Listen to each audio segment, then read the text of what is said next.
ಮುತ್ತರಾಜು ವರದಿ ಜಾರಿ ಆಗಬೇಕಂತೇಳಿ ಸಾಕಷ್ಟು ಸಮಾಜದ ಮುಖಂಡರು ಸಮಾಜದ ವತಿಯಿಂದ ಒತ್ತಾಯ ಮಾಡ್ತಾ ಇದ್ದಾರೆ ಸರ್ಕಾರ. ಅಲ್ಲ, ಒತ್ತಾಯ ಇದೆ ಇಲ್ಲಂತಿಲ್ಲ. ನಾವು ಕೂಡ ಈಗಾಗಲೇ ಅದ್ರ ಬಗ್ಗೆ ಸಾಕಷ್ಟು ಹೇಳಿಕೆಯನ್ನು ಕೊಟ್ಟಿದ್ದೇವೆ. ಒಂದು ಕಡೆ ಕೆಲವರು ಬೇಡ ಅಂತಾರೆ, ಕೆಲವರು ಬೇಕಂತಾರೆ, ಬೇಡ ಅಂತಾರೆ. ಅದು ಗೊಂದಲದಲ್ಲಿದೆ.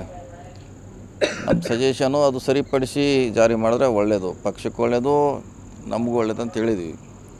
ಅವ್ರದ್ದೇನು ಸಮಸ್ಯೆ ಇದೆ ಕೇಳಬೇಕು ಫಸ್ಟು. ಏನು ನಿಮ್ಮ ಸಮಸ್ಯೆ ಅನ್ನೋದು ಕೇಳಿ ಅದಕ್ಕೆ ಪರಿಹಾರ ಮಾಡಿ ಮತ್ತೊಂದು ಸಾರಿ ಸದನ್ನಲ್ಲಿ ಅದನ್ನು ಚರ್ಚೆ ಮಾಡಿ ಜಾರಿ ಮಾಡಿದ್ರೆ ಎಲ್ಲರಿಗೂ ಸೇಫ್ ಇರ್ತಾರೆ. ಎಲ್ಲರೂ ಒಂದು ಒಳ್ಳೆಯ ಬಾಂಧವ್ಯ ಇರ್ತಾರೆ. ಇಲ್ಲಾಂದರೆ ಈಗ ನಮ್ಮದು ಕಡಿಮೆ ಆಯಿತು, ನಿಮ್ದು ಹೆಚ್ಚಾಯಿತು, ನಿಮಗೇನೋ ಲಾಭ, ನಮಗೆ ನಷ್ಟ ಅನ್ನೋದು ಇದು ಚರ್ಚೆ ಇದೆ. ಅದು ಬಹಿರಂಗ ಚರ್ಚೆ ಆಗಬೇಕು. ಮತ್ತು ಯಾರು ತಕರಾರು ಮಾಡಿದ್ದಾರೆ ಅವ್ರಿಗೆ ಅವಕಾಶ ಕೊಡಬೇಕು.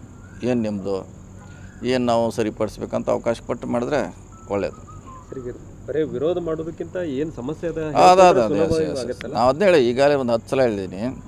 ನಿಮ್ಮ ಸಮಸ್ಯೆನೇ ಹೇಳಿ, ಅದೇನು ದೊಡ್ಡದು ಚೇಂಜ್ ಮಾಡದೇ ಇರುವಂಥ ಏನು ವಿಷಯ ಅಲ್ಲ.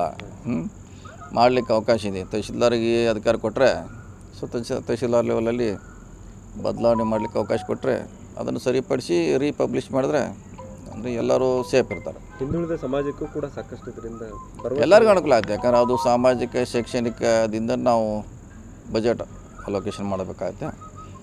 ಬೇರೆಯವ್ರಿಗೂ ತೊಂದರೆ ಆಗಬಾರ್ದು. ಯಾಕಂದ್ರೆ ಅವ್ರು ಹೇಳ್ತಾರೆ ನಮ್ಮದು ಕಡಿಮೆ ಆಗಿದೆ ಅಂತ, ಅವರೇ ಪ್ರೂವ್ ಮಾಡಬೇಕು ಹೆಂಗೆ ಕಡಿಮೆ ಆಗಿದೆ ಅಂತ. ಒಂದು ಸರಿಪಡಿಸಿದ್ರೆ ಸರ್ಕಾರಕ್ಕೆ ಒಂದು ಒಳ್ಳೆಯ ಹೆಸರು ಬರ್ತದೆ. ಸರ್, ನಿನ್ನೆ ಒಂದು ಘಟನೆ, CM ಅವ್ರ ಕಾರ್ಯಕ್ರಮಕ್ಕೆ ಬಂದು ಕಪ್ಪು ಬಟ್ಟೆ ಪ್ರದರ್ಶನ ಮಾಡುವಂಥದ್ದು ಅದು ಆಗಬಾರ್ದಿತ್ತು. ಯಾಕಂದರೆ ನಮ್ಮ ಪಕ್ಷ ನಮ್ಮ ಸಮಾವೇಶ ಅದು, ಅವ್ರು ಬರಬಾರ್ದು, ಆ ರೀತಿ ಮಾಡಬಾರ್ದು. ಬೇಕಾದ್ರೆ ಅವ್ರು ಶೋಭೆ ತರುವಂಥದ್ದಲ್ಲ ಅದು. ಅವ್ರ ಪಕ್ಷ ಅವ್ರು ಮಾಡ್ತಿರ್ತಾರೆ, ನಮ್ದು ನಾವು ಮಾಡ್ತೀವಿ. ಆ ರೀತಿ ಅವರು ಬುದ್ಧಿವಾದ ಹೇಳಬೇಕಂತ ಕಾರ್ಯಕರ್ತರಿಗೆ.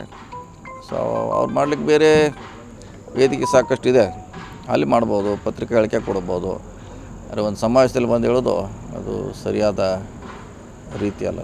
ಅಂಥ ಸಮಾವೇಶಕ್ಕೆ ನುಗ್ಗುವಂಥದ್ದು ಒಂದು ಕಡೆ ಆದರೆ ಅದನ್ನು ಶಾಸಕರು, ರಾಜ್ಯಸಭಾ ಸದಸ್ಯರು ಅದನ್ನು ಸಪೋರ್ಟ್ ಮಾಡ್ತಾ ಇರುವಂಥದ್ದು.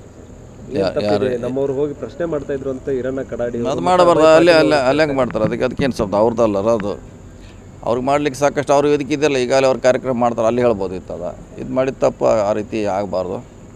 ಅವ್ರು ಬುದ್ಧಿವಾದ ಹೇಳಬೇಕು. ನಾಳೆ ಇವರು ಹೋಗಿ ನಮ್ಮವ್ರು ಹೋಗಿ ಅವ್ರು ಗಲಾಟೆ ಮಾಡಿದ್ರೆ ಇವರು ಮಾಡಿದ್ರೆ ಸರಿ ಆಗೋಲ್ಲ ಅದ. ಬದಲಾವಣೆ ಮಾಡೋಕೆ BJP ಅವರು. ಸರಿ, ನಿನ್ನೆ CM ಅವರು ಅಧಿಕಾರಿ ಮೇಲೆ ಕೈ ಎತ್ತಿದ್ರು ಅನ್ನುವಂಥದ್ದು ಕೂಡ ಸಾಕಷ್ಟು ಚರ್ಚೆಗೆ ಆಗ್ತಾ ಇದೆ.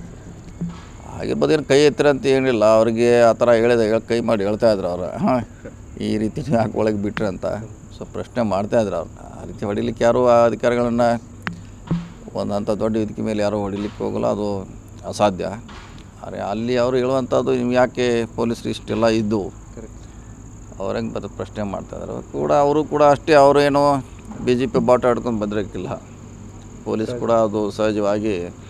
ಮತ್ತು ಅವ್ರ ಕೈಯಲ್ಲಿ ಬಾವುಟ ಇರೋದು, ಫ್ಲೆಕ್ಸ್ ಇರೋದು ನಮ್ಮ ಪಾರ್ಟಿದು ಅದು. ಹೀಗಾಗಿ ಅವ್ರು ಸಿಟಿ ಅವರು. ಹೀಗಾಗಿ ಯಾರು ಐಡೆಂಟಿಫೈ ಮಾಡಲಿಕ್ಕೆ ಆಗಿಲ್ಲ. ಹೀಗಾಗಿ ಅದೊಂದು ಘಟನೆ ಆಗಿದೆ ಅಷ್ಟೇ. ಈ ಪೆಹಲ್ಗಾಮ್ ಘಟನೆ ಸಂಬಂಧಪಟ್ಟಂಗೆ ಸರ್, ಮತ್ತು ನರೇಂದ್ರ ಮೋದಿ ಅವರ ನೇತೃತ್ವದಲ್ಲಿ ಮೀಟಿಂಗ್ ಆಗಿರುವಂಥದ್ದು ಇಂಟರ್ನಲ್ ಸೆಕ್ಯೂರಿಟಿ ಸಂಬಂಧ ಯುದ್ಧಕ್ಕೆ ತಯಾರಿ ಆಗ್ತಾ ಇದೆ ಅನ್ನೋ ಲೆಕ್ಕ. ಯಾಕಂದರೆ CM ಅವರು ಯುದ್ಧದ ಬೇಡ ಅಂತೇಳಿ ಹೇಳಿದ್ದು, ಯುದ್ಧದ ಅವಶ್ಯಕತೆ ಇಲ್ಲ ಅಂತ ಬಟ್ ಅದನ್ನು ತಿರುಚುವಂಥ ಕೆಲಸ ಆಗ್ಬೋದು. ಯುದ್ಧವೇ ಬೇಡ ಅಂತೇಳಿ ಸಿದ್ದರಾಮಯ್ಯನವರು ಹೇಳಿದ್ದಾರೆ. ಹೌದೇನು ಸಿದ್ದರಾಮಯ್ಯ ಕಮಾಂಡ್ರು, ಏನು ಲೆಫ್ಟಿನೆಂಟ್ ಕಮಾಂಡ್ರು ಏನದಾರ ಅವರು? ಇವ್ರು BJP ಹೇಳ್ತಾರೆ, ಇವ್ರಿಗೆ ಯಾರು ಮಾಡೋಕ್ಕೆ ಬೇಡ ಅಂತ ಹೇಳ್ಯಾರ, ಮಾಡಂತ ಹೇಳಲ್ಲ. ಏನು CM ಆದೇಶ ಕೊಟ್ಟ ಮ್ಯಾಗ ಯುದ್ಧ ಸ್ಟಾರ್ಟ್ ಆಗ್ತದೆ. ಅವ್ರು ಏನು ಕನ್ಸರ್ನ್ ಅದಾರ? ಅವ್ರು ಹೇಳಿದ್ದಾರೆ ಯುದ್ಧ ಆಗೋದ್ರಿಂದ ಆರ್ಥಿಕವಾಗಿ ಹಿನ್ನಡೆ ಆಗ್ತೈತೆ. ಇವ್ರಿಲ್ಲ ಕೂತು ಹೇಳೋರು ಇವ್ರು ಯಾರು ಯುದ್ಧ ಅಲ್ಲಿ ಆಡೋಕೆ ಹೋಗೋದಿಲ್ಲ. ಯುದ್ಧ ಆಡಿ ಅಂತ ಹೇಳೋರ. ನಾಳೆ ಅದು ಎಷ್ಟು ಸಮಸ್ಯೆ ಆಯ್ತು ಅವ್ರಿಗೇನು ಗೊತ್ತು. ಮಾಡಲಿಕ್ಕೆ ಸ್ವತಂತ್ರ ಇದ್ದಾರೆ ಅವರು. ಮಾಡಲಿ ಎಲ್ಲ ನಾಳೆ ಸ್ಟಾರ್ಟ್ ಮಾಡಲಿ. 8 ಗಂಟೆಗೆ ಸ್ಟಾರ್ಟ್ ಮಾಡಿಬಿಡ್ಲಿ, ಯಾರು ಮಾಡಿದ್ರೆ ಅವ್ರಿಗೆ. ಸಿದ್ದರಾಮಯ್ಯ ಯಾಕೆ ಹಾಕೋದು? ಅವ್ರು ಏನು ಹೇಳಿದ್ದಾರೆ, ಅವ್ರು ಆರ್ಥಿಕ ತಜ್ಞರ, ಆರ್ಥಿಕ ಗೊತ್ತಿದೆ ಅವ್ರಿಗೆ ಎಷ್ಟು ಕಷ್ಟ ಇದೆ ಅಂತ. ಆಧಾರದ ಮ್ಯಾಗ ಹೇಳ್ರೆ ಇವರು ಯುದ್ಧ ಬೇಡ ಅಂತಾರೆ. ನಮ್ಮ ಕಡೆ ಏನಿಲ್ಲ ಮಾಡೋರು ಅವರು. ನಾಳೆ ಮಾಡಲಿ 8 ಗಂಟೆಗೆ ಬೆಳಗ್ಗೆ. ಯೂಶ್ವಲಿ 8 ಗಂಟೆಗೆ ಯುದ್ಧ ಸ್ಟಾರ್ಟ್ ಆಗ್ತೈತೆ ಯಾವಾಗಲೂ. ಮಾರ್ನಿಂಗ್ ಸನ್ರೈಸ್ ಆದಮ್ಯಾಗ 8 ಗಂಟೆ ಸ್ಟಾರ್ಟ್ ಮಾಡಲಿ, 6 ಗಂಟೆವರೆಗೆ ಸಾಯಂಕಾಲ ಡೈಲಿ. ಸುಮ್ಮನೆ ಹೇಳ್ರಿ ಆಯ್ತು. ನಾವು ಹೇಳಿದ್ದು ಅವರು ವರ್ಷನೇ ಹೇಳಿದ್ದಾರೆ ಅಷ್ಟೇ. ನಮ್ಮ ಕೈಗೇನೂ ಇಲ್ಲ. ಯುದ್ಧ ಪ್ರಾರಂಭ ಮಾಡಲಿಕ್ಕೆ ನಮ್ಮ ಕಡೆ ಇಲ್ಲ, ಬಂದ್ ಮಾಡಲಿಕ್ಕೆ ಹೋಗ್ಬೇಕಾದ್ರೆ ಅನ್ನುವಂಥದ್ದನ್ನು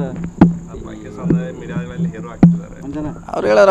ಯುದ್ಧ ಬೇಡ ಅಂತ ಹೇಳ್ಯಾರ. ಅವರು ಲೆಕ್ಕ ಅಂಶಿ ನಷ್ಟ ಆಗ್ತಂತ ಆ ದೃಷ್ಟಿಯಿಂದ ಹೇಳ್ಯಾರ. ಅವಶ್ಯ ಬಿದ್ದರೆ ಮಾಡ್ಬೋದು. ನಮ್ಮ ಕೈಲಿ ಏನು ಇಲ್ಲೇ ಇಲ್ಲ, ನಮ್ಗೇನು ಕೇಳ್ತಾರೆ, ಕೇಳುವಂಥದ್ದು ಏನಿದೆ, ನಾಳಿಂದ ಸ್ಟಾರ್ಟ್ ಮಾಡಿಬಿಡ್ಲಿ. ಬೆಳಗ್ಗೆ ಅಲ್ಲ ಇಂಥ ವಿಚಾರದಾಗೂ ಸದ್ಯಕ್ಕೆ ರಾಜಕಾರಣ ರಾಜಕೀಯ 100% ರಾಜಕೀಯನೇ. ಅವ್ರು ತಮ್ಮ ಪೆಲಿಯವ್ರು ಹೇಳ್ತಾ ಇಲ್ಲ ಅವರು. ಭದ್ರತಾ ವೈಫಲ್ಯ ಆಗಿದೆ. ಅದನ್ನೇನು ಎಲ್ಲೂ ಹೇಳ್ತಾ ಇಲ್ಲ ಅವರು. ಬರೀ ಹಿಂದೂ ಹಿಂದೂ ಅಂತ ಕೇಳಿದ್ರು, ಮುಸ್ಲಿಮ್ ಕೇಳಿದ್ರು ಇದನ್ನೇ ಹೇಳ್ತಾರೆ. ಅದೆಲ್ಲ ಸರಿಯಾದ ಕ್ರಮ ಅಲ್ಲ. ಯುದ್ಧ ಮಾಡಲಿಕ್ಕೆ ಸ್ವತಂತ್ರ ಇದ್ರೆ ಮಾಡ್ಬೋದು ಅವರು. ಉಗ್ರರ ದಾಳಿ ಆದಮೇಲೆ ಅಲ್ಲಿಂದ ಬರಬೇಕಾದ್ರೆ ಫ್ಲೈಟ್ ರೇಟ್ಗಳು ಕೂಡ ಜಾಸ್ತಿ ಇದೆ. ಅದನ್ನು ಈಗಾಗಲೇ ಸಂತೋಷ್ ಲಾಡ್ ಅವರು ಪ್ರಸ್ತಾಪ ಮಾಡಿದ್ದಾರೆ. ಮಾಡ್ತಾರೆ. ಕನ್ನಡ ಪ್ರವಾಸಿಗರು ಉಚಿತವಾಗಿ ಕರ್ಕೊಂಡ್ಬಂತು, ಆದರೆ ಇನ್ನುಳಿದ ಪ್ರವಾಸಿಗರು ಬರಬೇಕಾಗಿತ್ತು, ಈಜೆ ಬರೋದಿತ್ತು. ಆ ಟೈಮಲ್ಲಿ ಫ್ಲೈಟ್ ರೇಟ್ ಹೆಚ್ಚು ಮಾಡಿದ್ರು. ಮಾಡೇ ಮಾಡ್ತಾರೆ. ಮತ್ತು ಇಂಥ ಲಾಭ ಪಡ್ಲಿಕ್ಕೆ ಇವೆಲ್ಲ ಇದನ್ನು ಪ್ರಶ್ನೆ ಮೇಳ ನಡೆದು ಇಂಥವೆಲ್ಲ ಹೋಗಿ ಸಿಕ್ಕಾಪಟ್ಟೆ ಹೋಟೆಲ್ ಬಿಲ್ ರೇಟ್ ಆಗೋದು, ಫ್ಲೈಟ್ ರೇಟ್ ಹೆಚ್ಚಾಗೋದು, ಇದ್ರಾಗಲ ಒಂದು ಕಡೆ ಲಾಭ ಪಡ್ಲಿಕ್ಕೆ ಪ್ರಯತ್ನ ಮಾಡ್ತಾರೆ, ಒಂದು ಕಡೆ ಅವ್ರಿಗೆ ಅನುಕೂಲ ಆಗೋಂಥ ಪ್ರಯತ್ನ ಮಾಡ್ತಾರೆ. ಈ ರೀತಿ ಅವ್ರ ಸ್ಟ್ರಾಟಜಿ ಇರ್ತೈತೆ. ನೋಡೋಣ ಎಲ್ಲಿವರೆಗೆ ಆಗ್ತೈತಿ, ಕಾಯೋನಷ್ಟೇ. ಬಿಹಾರದಲ್ಲೆಲ್ಲ ಅದನ್ನೇ ಮಾತಾಡ್ತಿದ್ದಾರೆ ಮೋದಿ ಅವರು. ಬಿಹಾರ ಚುನಾವಣೆ ರ್ಯಾಲಿ, ಎಲೆಕ್ಷನ್ದಾಗೆಲ್ಲ ರ್ಯಾಲಿ ಅದೆಲ್ಲ ಬರೀ ಎದ್ದದ್ದೇ ಮಾತಾಡ್ತಿದ್ದಾರೆ. ಇದು ಮಾತಾಡೋದು ಮತ್ತು ಅದೇನು ಬೇರೆ ಅವ್ರಿಗೆ ಗೆಲ್ಲಲಿಕ್ಕೆ ಏನು ಡೆವಲಪ್ಮೆಂಟ್ ಹೇಳಲಿಕ್ಕೆ ಏನೂ ಇಲ್ಲ ಅವ್ರ ಕಡೆ. ಹೇಳಿದ್ರೆ ಇದನ್ನೇ ಹೇಳಬೇಕು, ಪಾಕಿಸ್ತಾನ ಮುಸ್ಲಿಮು ಇದನ್ನು ಹೇಳೇ ಗೆಲ್ಲಬೇಕು ಅಷ್ಟೇ. ಮೆರಿಟ್ ಮ್ಯಾಗ ಅವ್ರ ಕಡೆ ಏನೂ ಅಂಶಗಳಿಲ್ಲ.